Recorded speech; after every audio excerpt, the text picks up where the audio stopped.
Hello, my friends. What's good? What's happening? Get Jon on here in a second.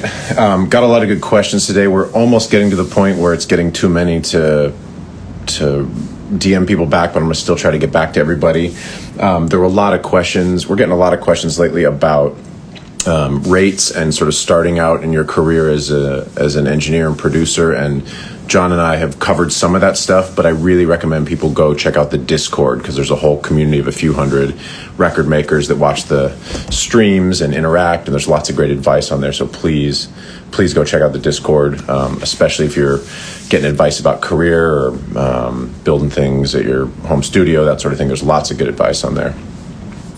All right, I'm bringing Jon on here in a second. I got my water bottle. You got your Topo Chico. We're going, baby. We sipped at the same time. All right, man. It was good to see you yesterday. So good to see you. I played tennis today, like every Tuesday morning, and I lost today. I don't really lose very much. I've only lost 3 times of the many times that he played, and I'm really bummed that I lost today. But it was a really good game and a lesson learned. Meaning it's okay to lose sometimes. Well, we've talked about it. There's actually a clip recently where you told a story about a mixed gig you weren't right for, but you took anyway, and ultimately you didn't get it. There's a good lessons for people out there that you don't win everything, and oftentimes when you lose, they talk about failure's the best teacher. There's all kinds of great idioms for these things. But we both played really well, and I got tired at the end, and Nathaniel just kept going. It's conditioning. It got you. Yeah, it was conditioning. I'm always fasted when I play, but I ate at like 5 p.m. last night, so it was a longer fast than usual. I ate really early and then went to bed at 8 o'clock and then woke up at like 5:30. So I was a little bit it was a little bit late in the day to not have the energy to pull through. I got you. Well, it was great seeing you yesterday. Here in Los Angeles, the world is slowly starting to open up. I guess they've now officially opened vaccinations to everybody who's an adult. Mm-hmm. So everybody's eligible in the U.S. I'm certainly feeling sympathy and empathy for friends not in America, because there's a lot of lockdowns still going on. I know people are struggling. Yeah. But it was really nice to get out and walk on the street a little bit and hang out. Yeah. I think it's going to be good to do more of that soon. I swear, like being cooped up has been crazy. Oh my God. I've been going on plenty of walks in my neighborhood, but it's different where you're at. Like, I guess you could. You just go up the PCH. Yeah, I can go up the PCH and dodge traffic a little bit, but if it's low tide, I can actually go out in the water, which of course is that's the vibe. That's the move. True. So how you doing, man? What are you working on? I thought of a good theme for today while I was having some breakfast after tennis. What if you asked me all the questions that people ask and you think I wouldn't want to answer? Oh, you know what? We should do a whole hour on that, because the Discord will love this too, because there's definitely topics we nerd out about gear and all this other stuff. That is a great comment from Josh Rocks. The Pfizer helps your high end, and the Moderna helps your mid range in the mixes. Well, I got Moderna, so yeah, exactly. Michael, Batter's Box. Like, what if we did our version of Batter's Box? Is that a Pensato's? It's a Pensato's place. Like, 808, and then you just like. One word answers or something. It's just all right. I think we should do an hour. Maybe next week we'll do like an hour rapid fire, all the questions that everybody. Why not knows. Now? What do you want to do now? Because, well, first of all, we got lots of good questions, but there's also, fine. I want to give people the opportunity to ask all the questions that they're afraid to ask, because I definitely get questions periodically like, I know you guys don't like talking about this, but. All right, let's do all of those. If it's prefaced with, I know you guys, or I know Jon hates this, like, let's do all of those next week. Okay, so next week, so everybody watching, next week, please submit all of your questions that you know were that we won't talk about. And it's not to say, because we do get lots of duplicate questions. We get questions that we've talked about before. So I generally try to steer people toward places we've talked about it. But if there's things that Jon always rolls his eyes at, and he's like, don't ask me about how to do this one thing. We'll do all those. I'm in the mood for it today. I don't know if I'll be in the mood for it next week, but I'll try. Oh, these are the commitments we make to the people.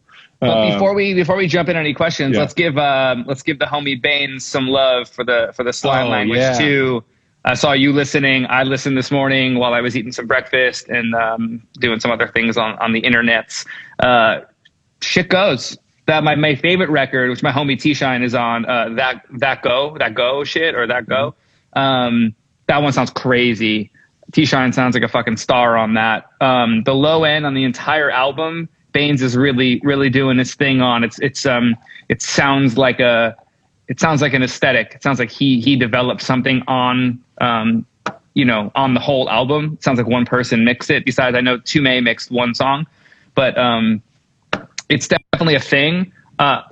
If he was here, I would ask him, like, why isn't there more kick on a bunch of the records? but the 808 and the balance of the low end is so consistent throughout the album and so big, fucking chunky shit, like deep. I'm okay with it because of that. A couple of the records, there is the one with Kid Cudi on it. The kick goes. It's a more minimal track, and the kicks are really fucking hard. But most of it, the bass, the 808 is the star, and the vocal. Yeah. And I'd like to talk to him more about like the intention there. It's interesting. It's really well balanced. You and I have a similar taste on liking punch along with the 808s, and there's a sort of style, like, the big record from a year or two ago. I don't know what about time and how long it's been. But don't even try. That Rockstar record.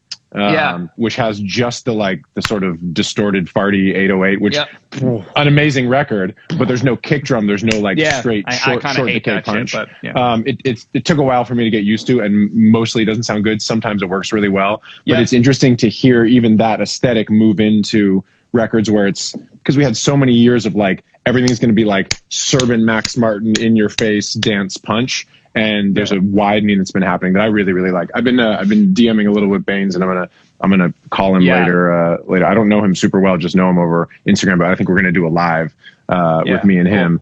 And he came to a couple of the conversation nights, and we've kept in touch over Instagram. And I'm excited for him. I know he jumps on the lives too, and like he's definitely learning. He's definitely at a place where he's taken in a lot of information, and hearing this, like, to me as a still a young engineer but a bit older than him, I can tell that he's been studying. You can hear that he's putting things that he's learned and talked about into practice, kind of silently, because he's not very outward. He's a pretty quiet dude, and he's just like, you could tell he's working hard, and it translates through the record. And that's over, because people can be all talking all up on the Instagram with what they've worked on. And you're like, it doesn't even sound that good. And I just listened down to it's 21 songs. I think I got like 75% of the way through before we jumped on. And 23 songs on the version I've listened to. 23? So many songs. So many songs. I listened to a lot of them, and it sounds really great overall. Yeah. So he'll love this segment too, because I know he's been watching for a long time. But yeah, I'm a big fan of it too, and I'll tell him as well. And it would be cool to have him on here, especially a guy who's been so close to one artist. How that is. I got a lot of questions for him. So yeah, definitely look out for that. I'd love to have Baines on and talk to him. I'm a big Young Thug fan too. Been a fan. For I've always been. I mean, Jeffrey fucking changed my life. Like it changed a lot of people's perspective on what is possible in both pop music and hip hop specifically. And I mean, Thug's a legend. He's a living legend. That he really paved the way for a lot of this. I guess it's called melodic rap. Like he definitely was the star. He was the one that did it, and he hasn't really wavered. He just does his thing. Yep. And he's one of the bars in one of the records with I forget the names because I went down them so fast. But one of the records has about 6 features on it, and one of his bars in his verse is like, I'm trying to bring the homies up. Like, I'm trying to bring my people up. Like, Slime Language is Young Stoner Life. Like, it's the whole crew on the record, and that's pretty epic to me. And he's all about bringing his people up. Anyway, I'm stoked on the release. I'm stoked on how it sounds. Absolutely, man. And I was talking to somebody the other day about Young Thug and trying, because they weren't really familiar with him. And I was trying to explain why he's so important, not just why I'm a fan of his, but why he's been so important. And I'm going to get a lot of this the history stuff wrong because I'm not as deep as a lot of other people. But it feels like there was this era in the late 2000s when it was like, I mean, T-Pain was doing his thing and all of a sudden it was auto-tune, but T-Pain got a lot of hate too for using auto-tune for shit. Like, it's not a real thing. T-Pain can sing. T-Pain could really. Well, that's an interesting thing is that T-Pain was such a, I mean, his first album was rapper turned singer. So it was like the guy knows about rap and knows about hip hop, but decided to use this tool and made just like hit after hit after hit. And he's oftentimes the sole writer and sole producer on a bunch of those hits. Like, T-Pain is so underrated and such a goat, but was just had a thing for a certain era. But coming out of that, I think Lil Wayne gives T-Pain the credit for teaching about autotune. I could be getting that wrong. Maybe it was a Kanye thing, but it was like coming off of T-Pain. Then you have Lil Wayne, who is like the rapper of that era, that like Drought 3, late 2000s era, where he was just like mixtape, and then album that would sell 1 million copies the first week, and then mixtape. But he was doing all this autotune stuff. And out of that birthed a whole generation of guys. And Kanye was a part of that too with 808s and Heartbreak. But Thug had this thing that he came out basically as like, he said Lil Wayne was his favorite artist. He came out as basically like a Lil Wayne impersonator almost, not to you know, it's not an insult, like Lil Wayne is the best. But then all of a sudden Thug became his own person and developed and went deeper and crazier and never really went pop. It always felt like he was authentically himself. Like, I feel like a lot of artists when they're coming up of any kind are always trying this and trying on a couple different hats and trying a few different styles, and maybe I'll sound like this. And Thug was just kind of, I mean, he started out as a big Lil Wayne fan, but then he was just always himself, which is so hard to do in life, in music, and whatever. And because he came with so much authenticity and so much originality, but really that just comes from authenticity, because only you can do what you can do. There's only one you, and he was just so purely that, and put out all this incredible music. And basically this, I give him credit for this entire generation of the melodic hip hop, whatever. And somebody's asking me, I was listening to it, so he's like, what genre is this? Like, it's not rap. And I was like, I guess you call it hip hop, but it's not. It's like post rap. It's like post hip hop, because it's melodic. There's guitars, but there's 808s. It's punk. It's punk. I mean, it's punk. It's a new punk thing. It's whatever it is. It's a new thing, and it's like, and even you know, writers like Stara, who've had huge hits.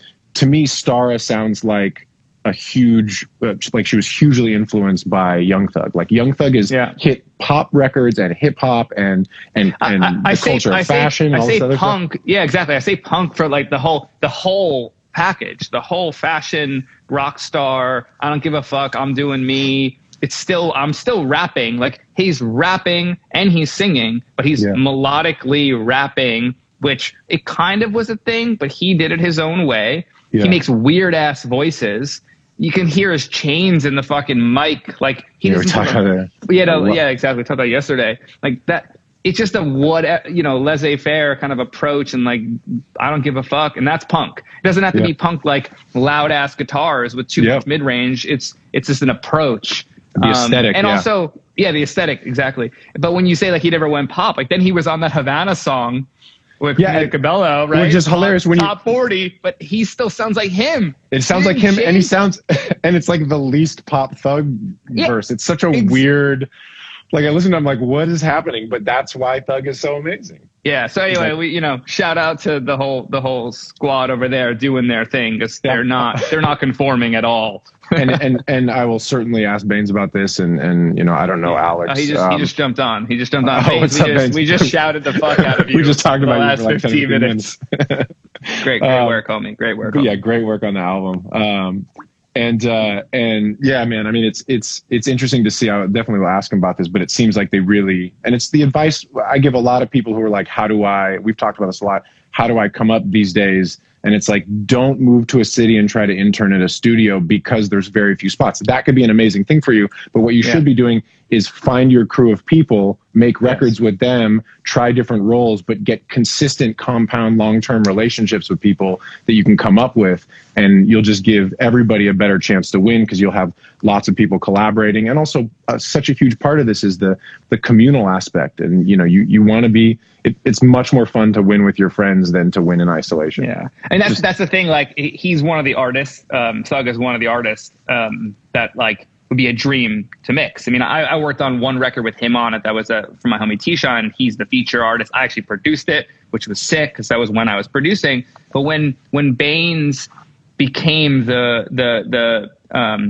engineer of the squad, I was like, oh, it's never going to happen. Like, I wouldn't want to take that dedication to the craft and to the album away. Him being on here, he can hear that straight up. Like, yeah, I mean, I want to fuck with Thug like all the time. He's one of my favorite artists of my generation, but there's no reason to, because he's in good hands, and then hearing the album Down today, it reconfirmed that like artists should be in good hands, and that's really what matters, because our job as engineers is to elevate the artist and put them on display in the most presentable way possible. And when I get down on bad mixes or bad recordings or bad engineering, it's because of that. It's because I'm not connecting to the artist like I imagine their fans want to. And I think a lot of the time it's bad engineering. So that's when I want to jump in and try to save the day or have FOMO that I didn't get to touch it because I think I could do a better job or bring some more life to something. When you hear a record like that, I don't know what I would do different than that, and I'm just, it's nice to hear that. I don't feel that way very often. So. It is. Great, I'm just being real. Like, absolutely. Well, I always feel like, there's so many artists that I'm fans of, some of whom I've gotten to work with. But some of that is just, I like their music so much and I want to be around it. I don't know that I would particularly, I got that question, and maybe I get that question still. I haven't gotten it in a while, but you always get that question when you're meeting business people for the first time, or like maybe you're a writer and you're meeting publishers, you might sign your first deal. People are like, who are the artists you want to work with? And I always give a really annoying answer, which is, I want to work with anybody who would be really excited to work with me. I can tell you who I'm fans of, and and who I would collaborate well with. I can tell you who I'm fans of, but like maybe I get in a room with Kanye and we don't vibe. Maybe I get in a room with Paul McCartney and we're just like, this is weird. And so it's like, changes everything. Yeah. I want to meet a lot of people. I want to have intros, but like the collaborative relationship is hugely important. Just because I think an artist is amazing doesn't mean I'd be right for working with them, as much as I would like that. But that's a really good point. No, what you just said is even bigger point. It's just the chemistry might not be there, and you think that it will because you have this expectation of, oh, I can bring something to this person's sound or their career or their life, and then you get in the room with them and you're a fan of them. You have this expectation, and you're just let down. I think that will happen more than not. Yeah. Although yesterday at lunch, you brought up something that I wish I could remember, but it was on this note about just bringing joy to people's lives and the ability that a lot of us have to connect that we might be unaware of, like me, who I'm kind of unaware of the maybe the amount that I would have to offer other people, because I tend to think, and it's funny that I'll say this on this live, that I never really see myself as having any words worth listening to. Like it's funny to see that there's like 50 people weekly coming to listen to us talk, because it's very hard for me to imagine that I have anything to say of value. And I listen daily to people that have so much value to offer us, and I don't find myself in that caliber, yet other people might, so I should keep going.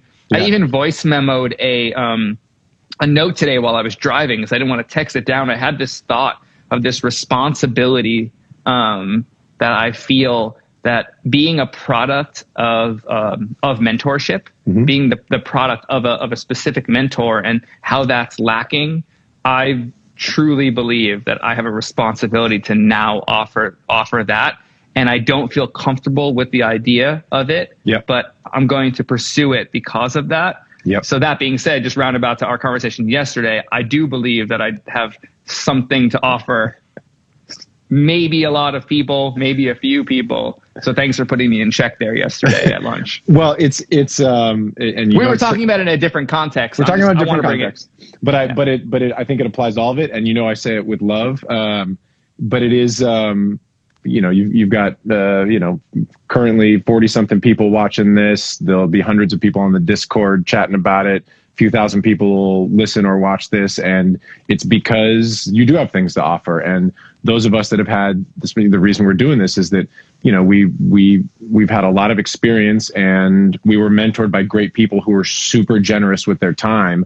And we're in a world where the technology has changed, and maybe we can go out and give some of this information to the next generation of people, or not even the next generation, but people that we could currently collaborate with. I mean, you know, someone like Baines, I look at as one of the highest level guys doing stuff right now. He's not like the next generation. He's the current generation. So that we can have these dialogues and talk about this stuff is so cool.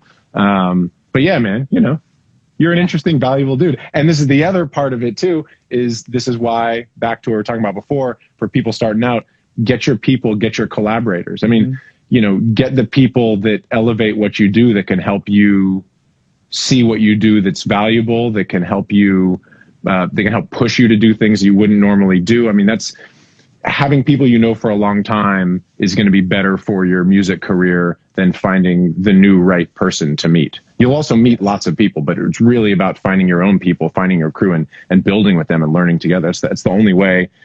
It's the only way I've seen it really work for most people. Yeah. On that note, I don't know exactly how I feel about my thought about what I'm about to bring up, but I think there's something to say here where, you know, if an engineer in a crew is, you know, is in charge of seeing the entire thing through, there might be an opportunity. I've talked about this quite a bit, a little bit on this show, which is the idea of co-mixing, right? So if you're all in on something and you feel like maybe you have this obligation to finish it, and you might not necessarily feel the confidence to do that because of the perspective amount that you've been spending on this thing, instead of passing it off to some, as I refer to, a black box mix engineer that you barely get to be in touch with, you don't hear back from them for 2 weeks when you ask for a note, like find a finisher that you trust to collaborate with and co-mix, and offer that credit up as a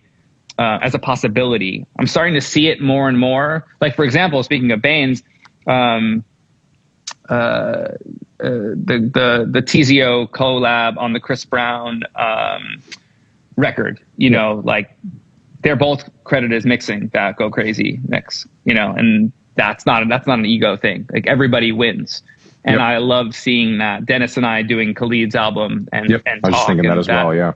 You know, that's been a thing on my mind for a bit, because a lot of times you're so zoomed in, and maybe you're in a bunch of houses, maybe you're all over the world recording this album, and you want to still maintain kind of the control, because the artist trusts you, right? As an engineer, the artist that you've been in the room with for months, years, trusts you, but also you know that it needs fresh ears. Like, that's something to think about. And when you say find your people, maybe there's still like an outside perspective that's not in the room the whole time that you go to collaborate on the finishing.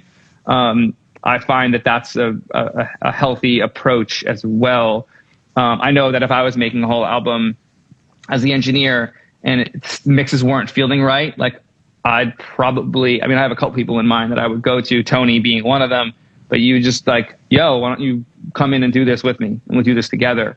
And anyway, it's the final thought. I think that's super important. It speaks to a couple of different things. I mean, it's why, you know, you have essentially one mastering engineer that you have a long-term relationship with, because you want to know that the other parts of the process, Art Bloom, Ethan, I got you. We're going to talk after this. I got to call him later.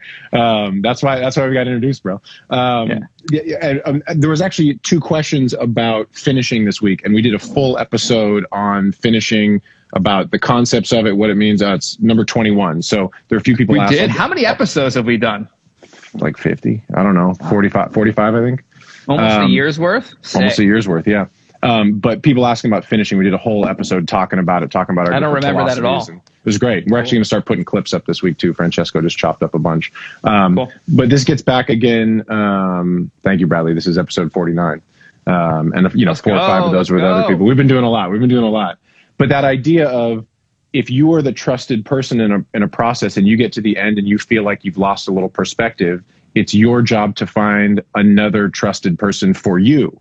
And so, like you said, you have a few people that you know when you need that outside perspective, you already have that relationship because you're often being entrusted with the whole project or the single and you're the finisher and you're the guy.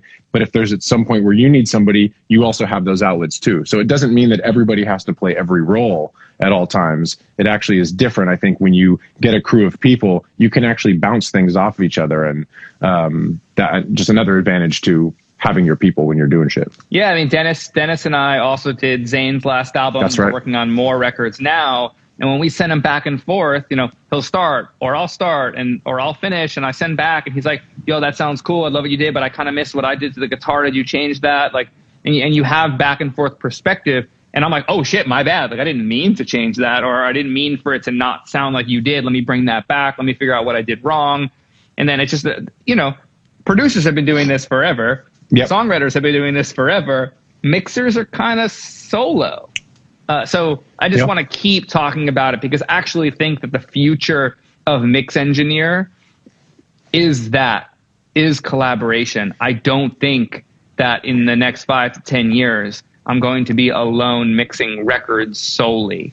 I think that there's going to be a lot of engineers that can develop the skill to mix, and people are going to be, for better or for worse, more satisfied with the in-the-room mixes. Yeah. And then the idea of only a mix engineer might become a little bit out of style. This is an interesting topic. I still think perspective is so important. Yeah, so that's 100%. why I'm bringing this up. Well, so if we get outside of the titles, because we've talked about titles before about what like a mastering engineer, what does a mastering engineer do? Well, the answer is they were experts at cutting to lathes 70 years ago, that was a really important job that you needed to know a certain kind of technical thing. And I don't know what the skill level of mastering engineers these days is to cut to vinyl, but whatever they're doing, it's a different set of skills. So the titles have remained the same and the roles have changed. It's interesting to see, the role that you play as mix engineer is really more like finisher / sonic architect / trusted perspective. You're really like the perspective guy with the technical skill. The last 3 or 4 mixes that I did, I completely changed the way that they sound and felt, and the artist and the team loved them. You know, it wasn't a mix necessarily. Totally. So it's like, and then sometimes because you have the skill as a producer and writer as well, it applies to a lot of different things. I mean, when people ask me what I do, I say I'm a record producer and songwriter. But that means so many different things at so many different times, from executive producing to writing lyrics to mixing. There's so many things that go in between it, and the roles are always overlapping and changing. So I wonder, and please riff off it, I wonder if in 10 years we'll have the roles defined the way they are. I mean, you see there's lots of songwriter discussion about should songwriters be getting points if they're giving away publishing to artists. You know, Beyonce famously taken big cuts of publishing when she takes an outside song, and there's been battles about that. So I think roles and revenue streams and things like that are changing a lot. Yeah, we've talked about this before. I think the role is determined beforehand, meaning if I'm hired to mix a record, if I'm hired to mix the record, I'm a mixer. I might do production moves, but I'm not going to pull a fast one at the end on the approved version and say, I kind of change, I pitched down those drums and like, I think we're talking about two different things here. I think what you're hired for and how someone gets credited is really important.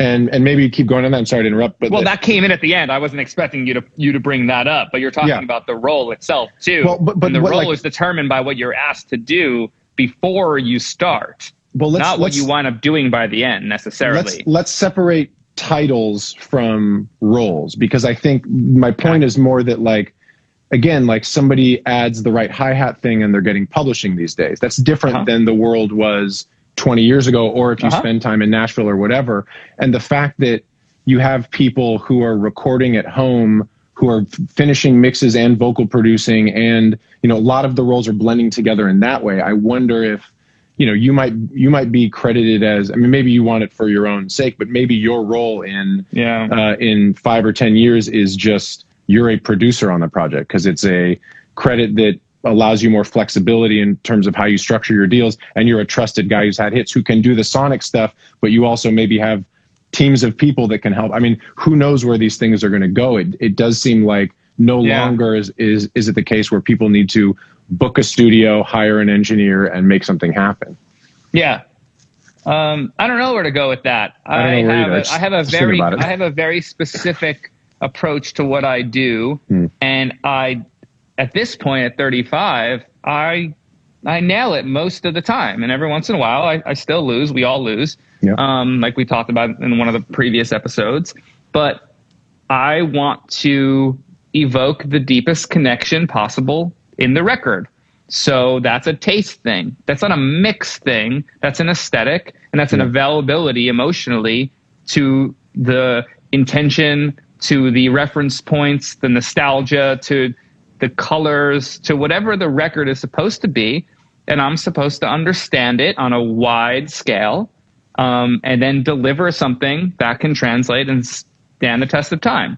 So if you want to take all of those characteristics and then refer to me as a mix engineer, feel free. If you want to refer to me or someone else as a producer, feel free. But that's what I'm going to do every time. Now, that's not the same thing as what we've talked about previously, like Eric Valentine. Like, I'm going to replay that bass line. I'm not going to do that. But what I might say is, hey, has the producer tried this?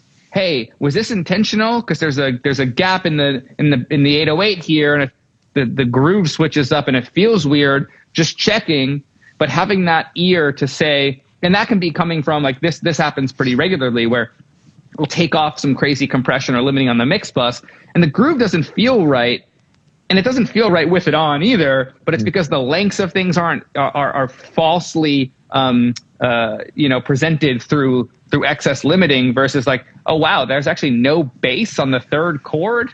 It's like it was held over from some weird synth that's still there, but the bass note wasn't played. Like, you know what I mean? There's like missing bits to the record. So that's a producer coming up with these decisions. But I'm hearing it in the mix process as I unravel. We talked about this on Conversations last week or two, that I think the best way I've ever described what I do is kind of unmixing a record. Like I want to. It's the Rick Rubin credit. He was credited as reducer instead of producer. But I'm sorry. But I'm saying it. Sorry, in like in a completely in a mixed sense. Though that I'm not muting things for a lot of people, but I'm like untightening it. I'm loosening it up. Everything's so like high and tight and perfect and controlled, and I'm trying to make things feel active and jump out at you and excite you and surprise you. With all the elements that are given to me, and it's in a very subtractive manner. I was talking just to a new friend, a friend of a friend, at brunch on Sunday about this, or was it Saturday? I forget what day it was.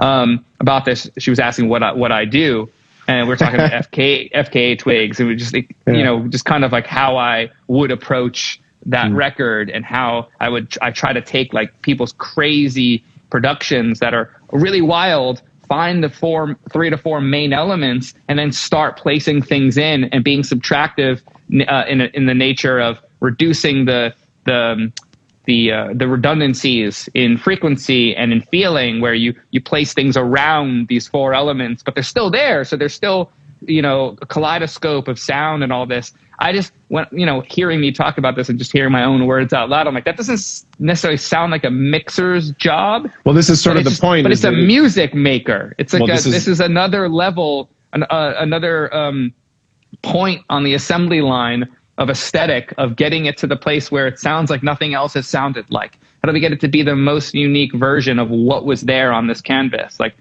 you have the ability to do that as a mix engineer and trained in sort of the history of that, but you're very much, and I think this is what everybody should have the goal to be in your position in terms of the ability to understand all the different parts of it. And that's why we talk so much about the philosophical approach and why are you doing things and what does it mean to compress. We do a whole hour on compression and don't talk a lot about compressors. We talk about dynamic range and what are you after. It'll be interesting to see what happens if and when you start doing more full-on engineering from the beginning of a project through the mix, where you become a trusted collaborator. I mean, if you wanted to, you could very quickly just be another producer on the project and get whatever credit you want. Because if it's you and the producer and the artist and the 3 of you are making creative and sonic and philosophical and emotional decisions from start to finish, you know, you know, are you just an engineer? Are you also a producer? Are you a creative person? Do we throw out these titles completely and, you know, start new roles because you have that power? It's interesting. Look, it's going to be interesting. The title to see on a step below that, titles come from ego, right? Titles come from and business structure and where did the business structure come from? So, capitalism, but keep going. Yeah. So ego. Yeah, of course. Okay. So I know what you mean. There can't be a title without some sort of ego involved. You need to. So I'm just going way to the beginning. Sure. Yeah. You need titles both. There is a practical reason for having titles because it tells people what you do for a living in a business that doesn't have, it's all freelance. Right. But what I'm saying go on your ego point. point. Back to talking about slime language, talking about finding your crew, finding people to collaborate with. If you truly have the trust of the team and the collaborators, your band, everyone in it, it doesn't matter what your title is, right? It matters on how do you communicate and how do you collaborate with other people, and they can then offer you trust to do something that's outside of your title, quote unquote. Yes. And then the title can stay the same, and the title becomes nothing. If you become the guy that needs to be there because you fill a really important role and you can do a lot of different things, you could be titled as producer, engineer, or just the guy. You're just the guy that gets paid, and they know your value because your family supports you. It's family meaning your musical collaborative family, and they're like, this person's great. He's a part of our crew.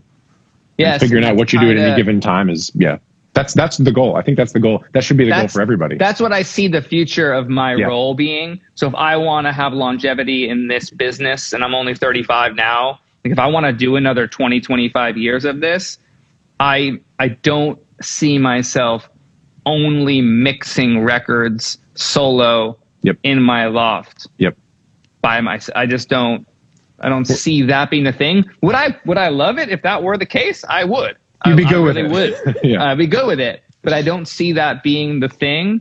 So the people that are trying to do this forever, do what I'm doing forever, I would think twice about the longevity there. Yeah, I agree. I think what you're really implying is that you and I are going to make a collaboration album where we're both singing, which I'm very excited for. Oh man, no, that will not happen. You can sing. I've recorded myself singing once, and I don't know if I've ever told you this, but so I made a track that actually I made a bunch of tracks in my day, but one I really like.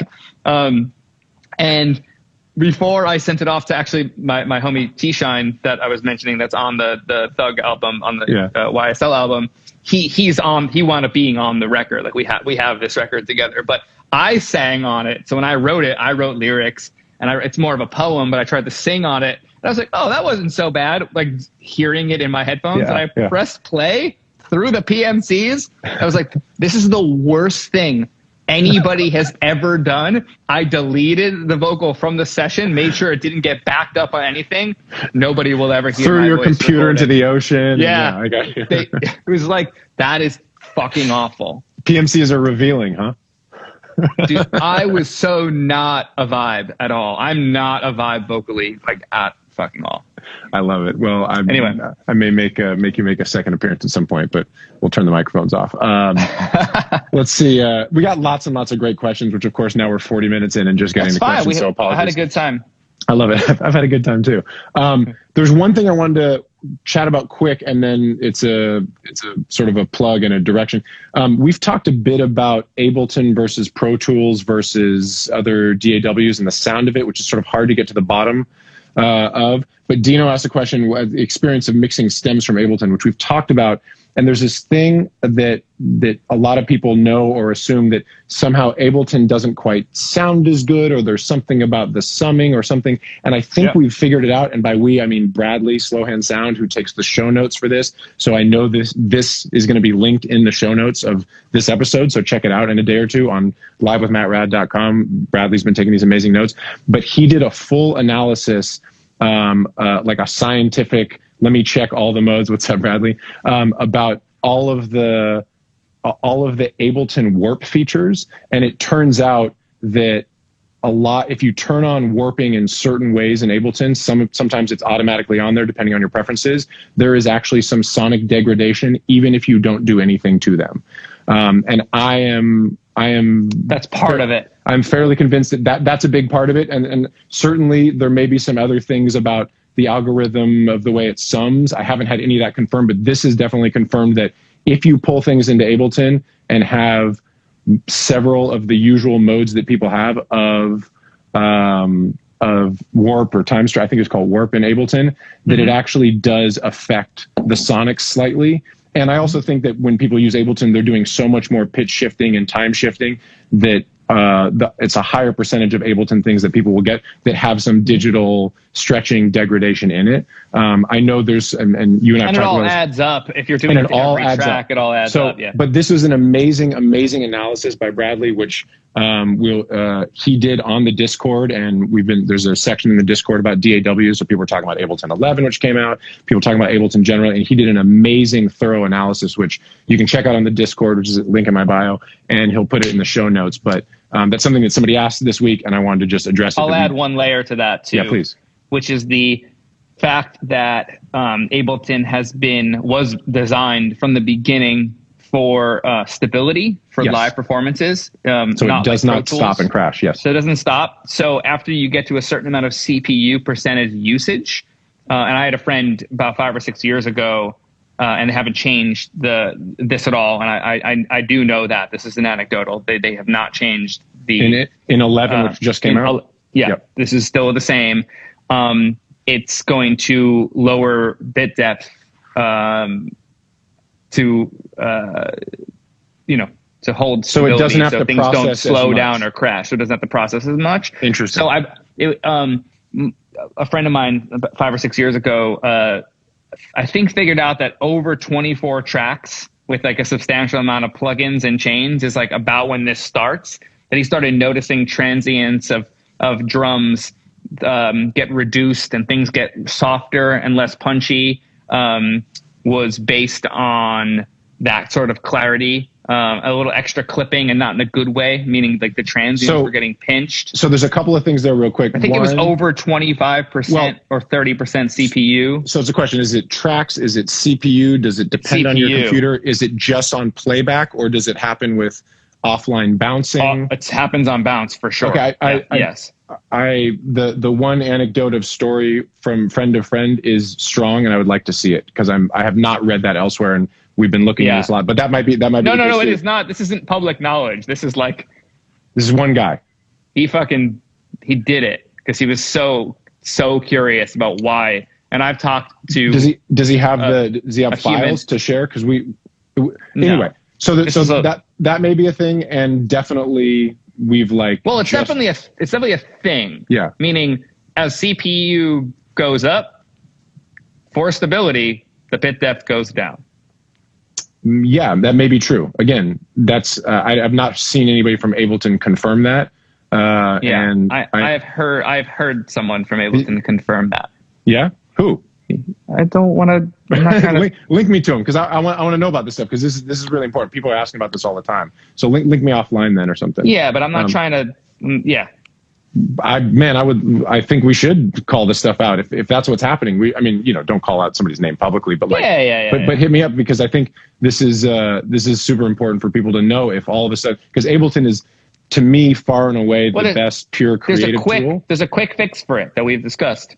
It's just hard to do, which is there's a studio version and there's live. There's Ableton Studio and Ableton Live.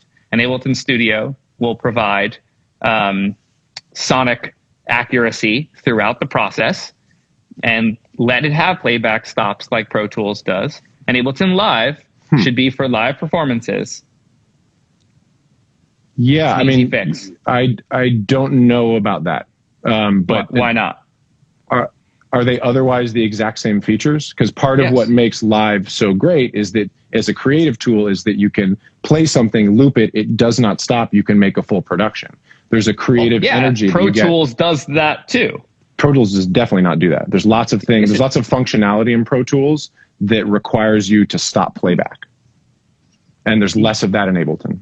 Yeah, and that won't be the case Ableton is obviously better, but you can loop play and loop record, and it makes new playlists in Pro Tools. There's nothing. Yes, but you can't. It's just not as. But you can't add plugin. You can't add plugins, make new tracks, things like that in Pro Tools while loop recording and. Sure, and I wouldn't want that to change in Ableton either. By far, it's a way. It's a. But so the question is, those superior.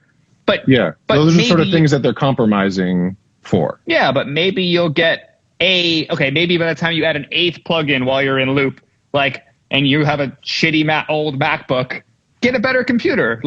You still have to rely. I mean, Apple just announced the new iMac with the new chip, and it's going to be. I mean, this is game change. The new Apple computers are game changing, right? I think we may be talking about different things, but why don't we? No. I think that you can still. Well, I don't think we are. I think you can still have the sound stays exactly the same, and maybe every now and then you get a playback stop. Then it relying on never stopping ever, and the sound quality going down. There has to be a middle ground there. Maybe CPU. There is, and I think that's something for people to investigate. I'm sure it will be discussed on the Discord later.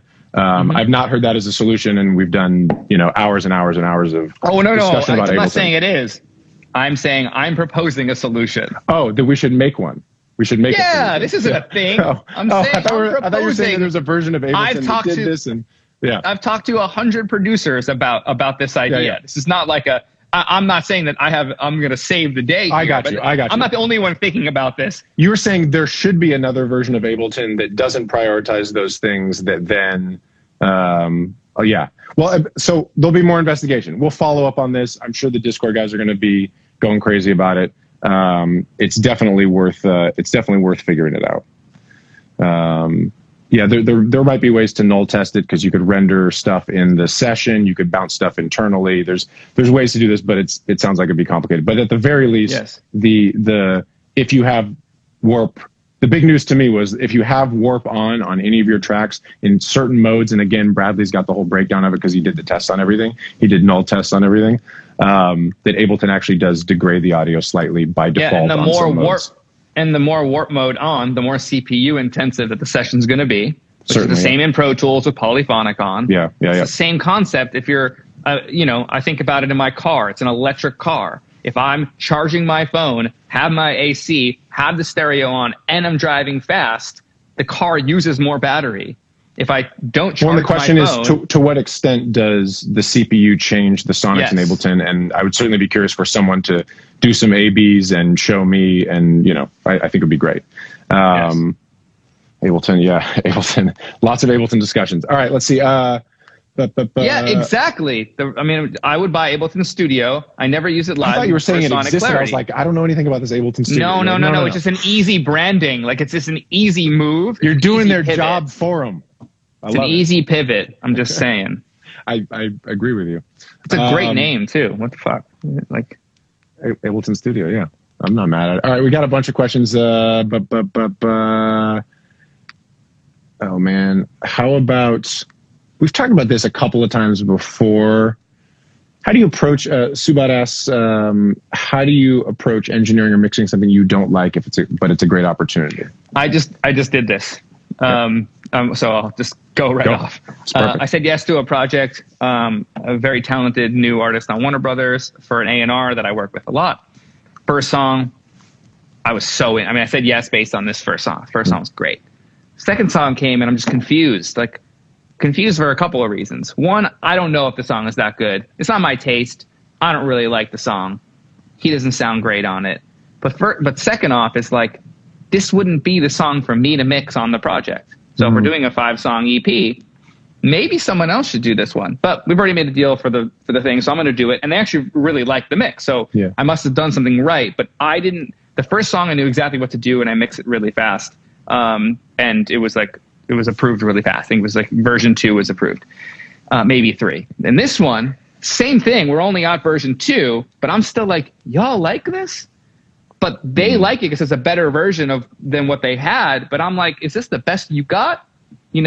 Compared to the first song? Now, I haven't heard 3, 4, and 5 yet. Maybe this has a special place on the project.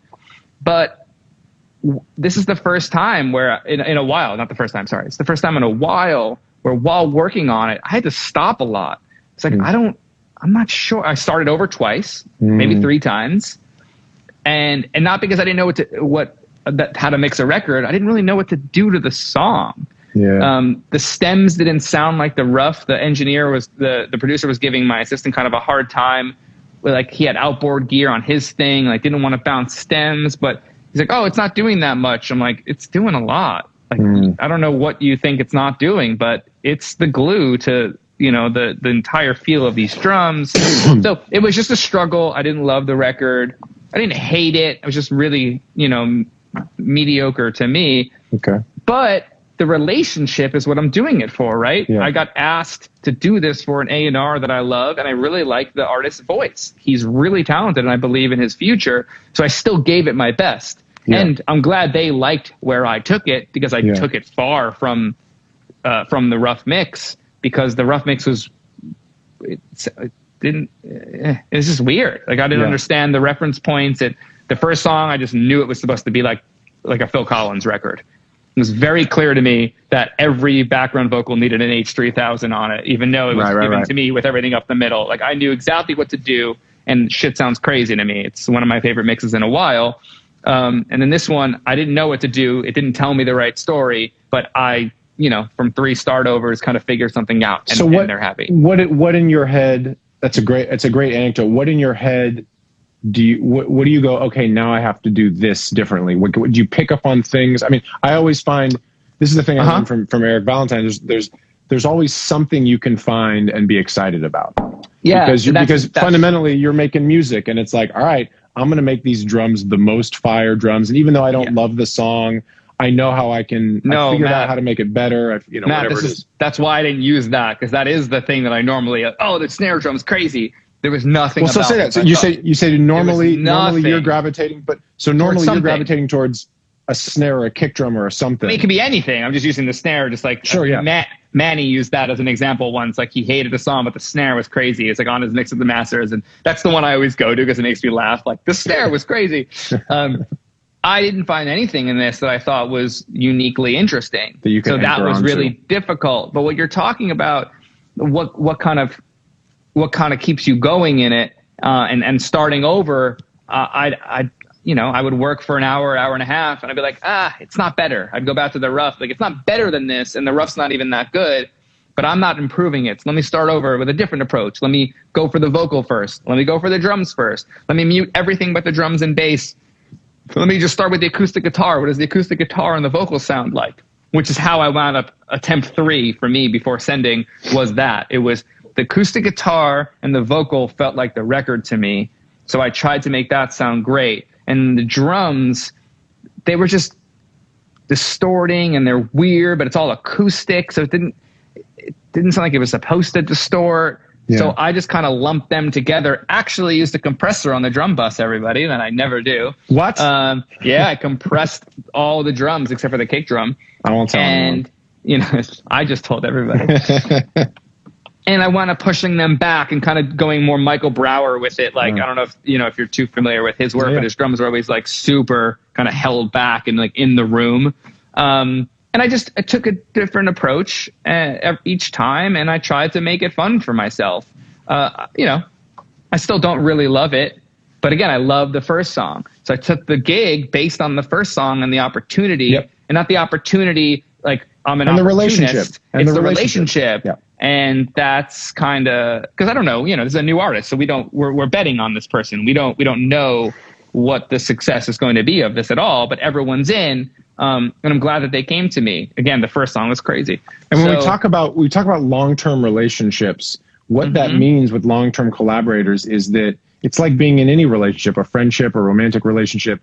If you commit to doing something with someone, then you are necessarily going to not get to do everything you want, because you have to involve other people's opinions and creativity and ego and emotions and insecurities.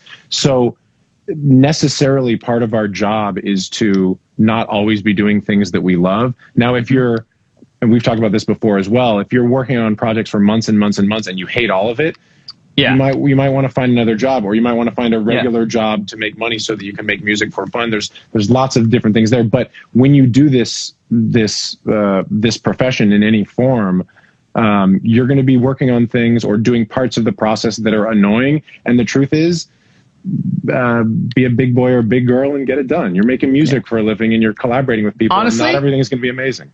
Honestly, I'm just glad they're digging it. Yeah.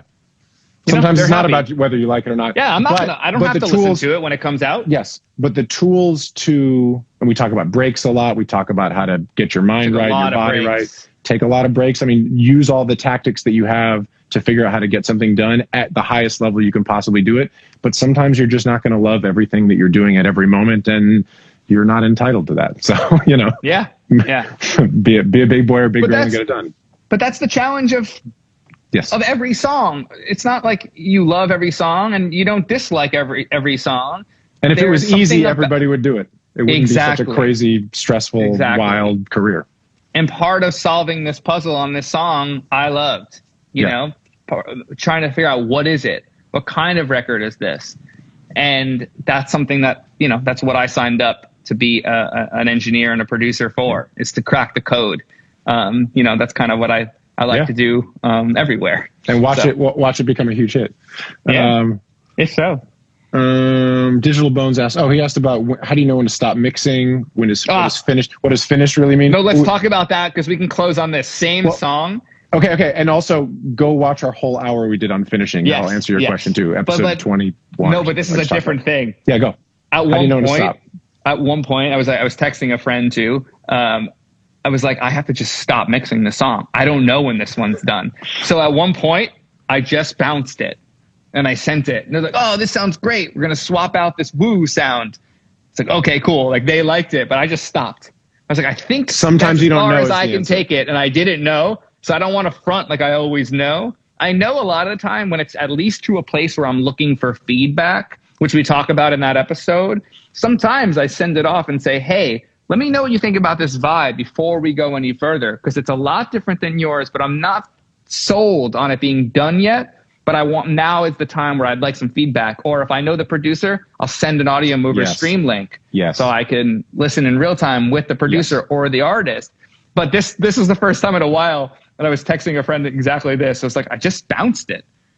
Like I'm doing this mix. I'm not sure when it's done, and I just bounced it.